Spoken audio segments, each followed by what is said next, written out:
Girl, you are black as hell. That's not exactly what the woman perched in the aisle seat says to me, but it's what I hear as our plane hits a second round of turbulence in half an hour. Even heaven seems annoyed by her incessant yapping about all things relevant to only her. Thank God this flight only has a little more than 2 hours to go. My roommate is too cheery for 6 a.m. I should be taking my first pee, not listening to a complete stranger with zero sense of boundaries or discretion chattering about social media and current events while casually tossing in how pretty I am for a dark-skinned girl. Make that extra dark, as if I'm not already aware.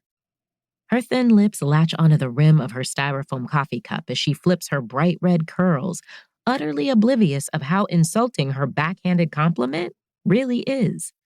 Somehow, my blatant snub and wide-eyed silence isn't the effective deterrent I'd hoped it would be.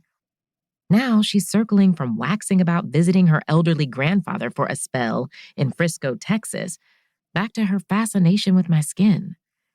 God, I don't have the strength to speak layman's right now. I hope you don't find this rude, but your skin is simply luminous to be so dark. There, I finished for her. She knows it's rude before she alludes to it.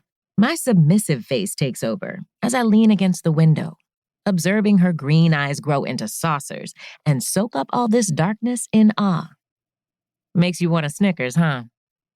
Her paltry giggle in response to my direct jab is a staunch reminder of the harsh scrutiny my particular shade of black forces me to deal with every day. She just doesn't get it. She chirps her name as if I care enough to register the pointless syllables in my memory bank. Sandy, Penny, Chrysanthemum, hell, who knows what she just rattled off. For the rest of this flight, from Los Angeles to Dallas, all I want to hear is my playlist while I catch a few Z's. What's-her-name blinks, taking a brief respite from her irrelevant musings to breathe. Facing me, she rests an elbow on the armrest and perches her head on top of her hand, curiosity etched across her heart-shaped face. Seriously, if she doesn't stop staring, I will invoice her for a counseling session.